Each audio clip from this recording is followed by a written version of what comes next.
All right. Got a good week ahead of us. Just finishing up 18.4 as far as CrossFit Open, if you care about that stuff. And then we have one more week, 18.5. So tomorrow is Monday. It's your last chance to get in 18.4. Please try to get with the coaches and try not to disrupt the regular classes when you're doing so. So going into Monday, we are going to work on a complex, which is one of my favorite complexes. So you're going to power snatch from the floor, then you're going to recover. Bar is going to be back in a hang position. And then you're going to do a full snatch, squat snatch. So find a solid 1 rep, focusing on your form. We'll give you about, we'll give you 5 attempts, or we'll give you about 10 minutes. Maybe a little more, depending on the coach.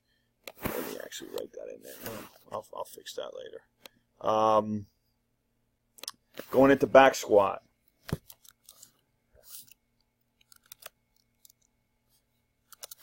We're going to do 3, 3, and 3. So you're going to find a heavy set of 3 on your last set. So you're building up.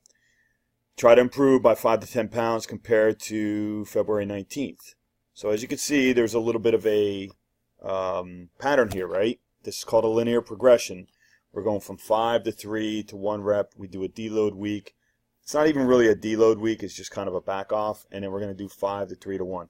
Now listen, you obviously, if you're a little bit more advanced, you're going to get a little more involved in a sticky point at one point in time, because you obviously are not going to continually build 5 or 10 pounds for the duration of your life, because then you'd be squatting like 5,000 or 10,000 pounds, okay? So once you start getting to those sticky points, you have to auto-regulate. So in other words, if you come in and you're not feeling it, don't get all mad if you don't hit a PR. That's okay. You know, your PR could be just that day's PR because of lack of sleep, stress levels, nutrition, whatever. So the bottom line is, do not give up your form. That is the bottom line. So, and if something hurts, if you have something going on, then you may have to work on mobility, because if you just push through it, eventually you're going to visit Snap City, which means you're going to be out for multiple weeks, and that is not going to do your long-term training goals any justice, if you follow me. I can't emphasize it enough, and this is going by experience, to train smart along with training hard, but training smart is definitely #1 priority in this location. If you continually pushing through pain and discomfort and you want to celebrate that, then I'm not gonna hold back by saying this, that you really need to find another spot. You need to find another location to go train at. And I mean that to help you, not to belittle you. This location, we practice good technique. We work on, your mobility. This is about health here. This isn't about ego. This is not directed at anyone in particular. I'm just trying to give you a warning, because again, I'm speaking from experience. Learn from it. That's why I am having a lot of issues, and I'm trying to work them out. And I got coaches that are helping me work that out. So hopefully you'll listen to your coaches and you'll listen to me. Let's move on. So, conditioning piece. 12-minute ping pong EMOM, that means flip-flop. So the odd minutes, you're doing 15 kettlebell swings, various weights for different levels, and on the even minutes, you're doing 15 wall ball. Again, it's okay if you need to modify this workout by doing less reps, because it goes quick. 15 swings, 15 wall balls. You may be just getting off that wall ball, you start losing track, or you start falling behind and you're not hitting the mark. EMOMs are really not meant to be a conditioning piece, although they end up being a conditioning piece. They are actually more suitable for efficiency, working on your technique. So you should have plenty of time to get through these reps. If you don't, then you need to lighten up, or you need to cut back on reps. No problem. I'm going to throw some more accessory stuff in there. I haven't done that in a while, but you can see Russian twists are great with kettlebells, and these are really good for ab for midline stability and abdominal work. Core. I don't like that word, but core. Going into Tuesday. Tuesdays are like a double workout, double training session. So we're going to work on rope climbs for a little while. And if you're a badass at rope climbs, then you should be doing legless rope climbs. Work on this for not long, maybe 10 minutes, not even. If you're not getting rope climbs, then the coaches are going to show you some technique, but it's going to be short. This is a good time to bring this up because our coaches are telling you, if you're in a position and you want to hire one of the coaches to do like a 30-minute or an hour one-on-one, they can really help you assist with the skill work.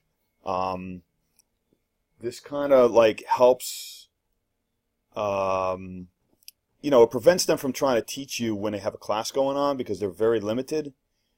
And honestly, it gives them time to spend and focus like one-on-one attention on you. So it's a win-win because it gives them a little bit of extra income, and it also gives them time. It gives you time to learn a movement that's only going to help you get better if you want to advance in some of the workouts. Now, again, that doesn't mean that we're not going to continually help you in the class, but for those of you that are taking advantage of that, and there's several of you that are, and we give you a very discounted rate, everybody's been pretty excited about it. And I'm talking about all the coaches for the most part, as long as the schedule works. Kevin, Isaiah, Jeff. I don't think Beata can do it because she's got a lot of stuff going on. But you can always ask her. I mean, I'd hire Beata. Heidi and myself. Me, just got to fit it in. Whether it's Olympic lifting, skill work, we are here to help. And we will do some one-on-ones. And we do 30-minute sessions or 1-hour sessions, depending on what you're looking for. Okay, moving on. Conditioning piece. There's 2 parts. Part A starts at 0, 0, 0, 0. The reason why I say this is because they're going to start the clock. So you kind of have 10 minutes to get through this workout. It's clusters, which is a squat clean into a thruster. And then you got to bring it down to the floor every time. It's not a thruster where you keep it in the front rack and you just continually do thrusters. Cluster is I'd say it's a lot more difficult because you're actually doing a squat clean, but you're not doing it, you're not pausing at the top into a jerk. You actually can drive it right into a thruster. Different weight variations. Pull-ups, chest to bar, regular pull-ups, or ring rows, depending on what level you are at. You have a 10-minute cap on this. So literally, if you get done with this in 6 minutes, that's fine. You just get more rest. Because Part B is going to start at 15 minutes. So in other words, if you get capped at 10, you got a 5-minute break before Part B starts. Okay? Accessories, straight leg fire hydrants. I put a little YouTube video there so you can click on it if you don't know what that is. These are good. Again, I'm going to throw some accessory work in there so everybody sees that. Wednesday, we haven't done this one in a while. I like this one. 45-minute AMRAP. We're right into conditioning on Wednesday, guys. And again, if you're looking to kick ass on Thursday's workouts or Friday for the open, Wednesdays are good for active recovery. So 45-minute AMRAP. So you're going to start on a run. You're going to start out 3, 2, 1, go. You run 200 meters with a sandbag. Okay? And then what happens is, once you get back, you have to get on the bike and do as many calories as you possibly can. So you're just going to keep riding the bike, and at the end of every 5 minutes, the coach is going to say, run. You're going to pick up your sandbag, which should be right at your bike, or you can leave it at the front door, but to be honest with you, people will end up grabbing your sandbag. So be married to your sandbag, bring it right to your bike. Guys, I got to ask you, please do not drop those sandbags. I mean, drop them from your knees, because they are water-filled bags and they will pop, and I will not be happy. And they're not going to be easy to pop. So if you pop one, you definitely dropped it or slammed it or whatever. So I'm asking you nicely, please be aware of that. And while we're on that subject, guys, everybody needs to start signing into Wodify. I haven't said it in a while, but guys need to start signing into Wodify so we can keep track of your, what do you call it? The amount of times you're coming in, we like to keep track of that, because if you start slowing down, we're going to be calling you.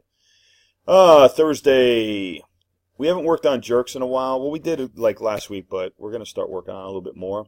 We're going to give 5 chances to do a 1 rep. I like split jerks, but listen, if you got to do power jerk, that's fine. You should do some kind of a jerk. And here's a Max 8 is awesome. I may actually get him down here. We're talking about maybe June, but I may extend that. He teaches weightlifting. Guy's awesome. And he gives some information on the jerk, the recovery, dip drive, all that stuff. It's all in there. Footwork, all that stuff. We know how to teach that too, by the way. Deadlift, 3, 3, and 3. So your last set of 3 is your heaviest. Try to improve if you possibly can. Compare it to the February 22nd. Conditioning, 12 minutes. So you have a 12-minute clock. You got to row 2,000 meters or 1,500 if you're level 1. Whatever time's left on that 12 minutes, max on deadlifts. Guys, make sure your form is good. It's okay to drop from the top every time if you have to, although I'm not a big fan of it. However, whatever works best, and just make sure you're nice and, in a nice, safe position. Your lower back isn't rounding off. That is the most important thing. And make sure the weight makes sense for you. If you're only getting one every freaking 20 seconds, obviously you're overreaching. So stop doing that. Get some reps in. This is a good workout. I'll be doing probably either 275 or maybe even lower. Accessory work, single leg bridge. Here's the video. This is awesome. You're gonna do 3 to 12 or 15 reps. 3 by 12 to 15 reps, depending on what you can get out. And then Friday, of course, is 18.5, which will be announced. So, all right, well, I hope everybody is having a splendid weekend and hope everybody has a great training week, and I will see you at the gym.